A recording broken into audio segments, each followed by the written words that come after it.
So guys, we're going to be checking out the Rotten Tomatoes score and the critic reviews for the movie Bugonia. This is like something that I've so been looking forward to for such a long time. It looks crazy, it looks wacky, and it looks right up my street. Ever since I was a young kid, I've always been fascinated with aliens, UFOs, conspiracy theories, cover-ups, all that kind of stuff, and this kind of squarely falls into that kind of category here. So, two conspiracy-obsessed young men kidnapped a high-power CEO of a major company convinced that she is an alien intent on destroying planet Earth. I mean, that sounds like such a fascinating premise. These two guys, they're like stuck in an echo chamber, obsessed with aliens and UFOs, and they think the woman who's the CEO of this company is an alien from Andromeda, and they capture her, and I have no idea how this is going to play out, but it sounds so interesting. And obviously having Emma Stone, man, one of the best actresses working today, it's going to be phenomenal. And the clips that I've seen so far look really, really good. But anyway, so this movie is currently sitting at 87%, which is a pretty damn high score. That's pretty incredible.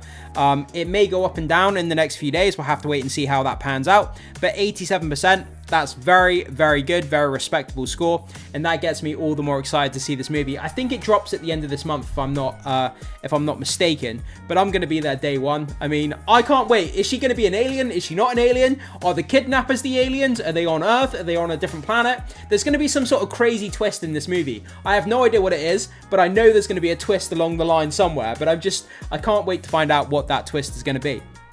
But anyway, with that down, let's jump over and start checking out these critic reviews here. We'll go to the top critics. Okay, so from the San Jose Mercury News. All these excellent extracting details coexist well with each other to produce one of Lanthimos' best films yet, a movie of startling ingenuity that also doubles as humorous but pointed warning to us all. From Austin Chronicle. It's the excellence of execution that obfuscates Jan Wild's but pointed tragic comedy has lost its incisiveness in translation. It's blunderbuss now loaded with feathers rather than buckshot. Okay, that's a very philosophical way of putting a review, I have to say.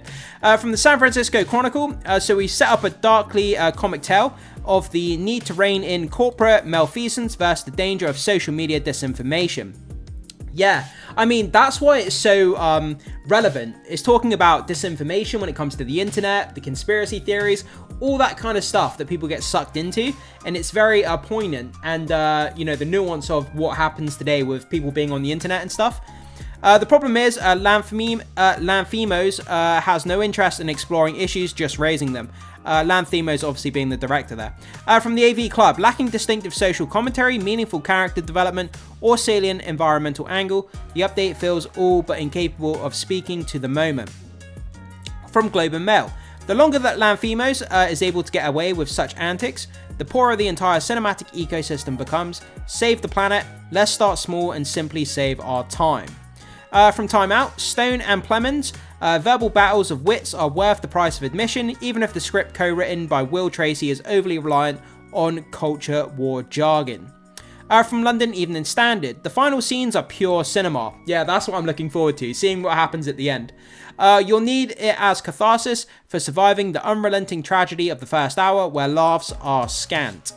From Here You Guys, Lanthimos' absurdist worldview has never felt sharper or more relevant, and Stone continues to prove she's his ideal muse. It's not a perfect film, but a fascinating one. Yeah, I mean, it is fascinating. A movie that has a really good hook and a really good mystery will draw people in. And the fact that this CEO, I mean, is she an alien? Is she not an alien? I mean, can they prove it? I mean, what happened? Does she escape? What happens? Do real aliens turn up and then the CEO and the kidnappers have to battle the aliens together? I mean, something crazy is going to happen, but I just can't put my finger on what it's going to be. Okay, from New York Post, a zany comic icky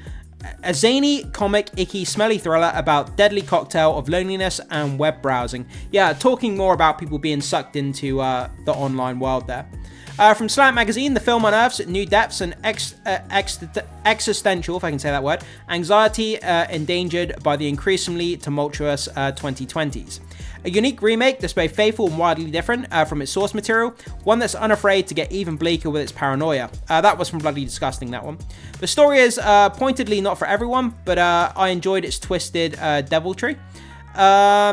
From the film maven, Yorgos Lanthimos wants you to care about the planet, if only to save your skin. Such is the case with this latest feature, Bugonia, and incredibly quirky call to arms about the beauty of our world and how hellbent we are on destroying it.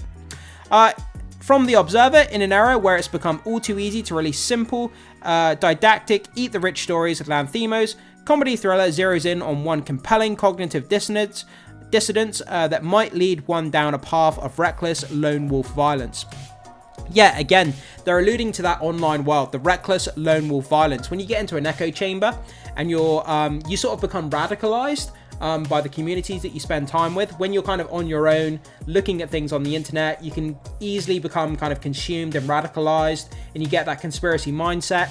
And before you know it, you're doing unimaginable things, and it's just kind of crazy the way that that pans out. From Roger Ebert, The World is Dying, and Yorgos I can never say this name properly, Lanthimos, would like to hasten its end.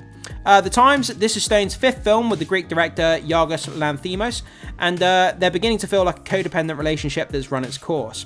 From Roger Ebert, it's hateful in extreme. It's hateful in the extreme, to be sure, but it's a pretty solid construction in both the content and form departments. From Time Magazine, the world isn't pretty, and Lanthimos is sounding the alarm. If only he would tell us something we don't already know. From Little White Lies, the droll, disturbing, and unexpectedly moving Bugonia more than justifies his offshoot existence. And finally, from The Wrap, this feels like a way for Lanthimos on automatic and in overdrive, churning out fun transgressions one after the other because he and his leading lady have so much fun doing them. Then again, too much Lanthimos is still kind of a blast. Okay, so there we go, guys. So it sounds crazy, but a lot of these reviews are talking about, you know, it alluding to that online world and talking about going down that dark path and becoming radicalized and the conspiracy theories. And it's going to play into all that kind of stuff in culture wars and all this kind of stuff. So I think it's going to be crazy. I mean, just look at this poster here. Is it going to show me the poster? Can I click on the poster?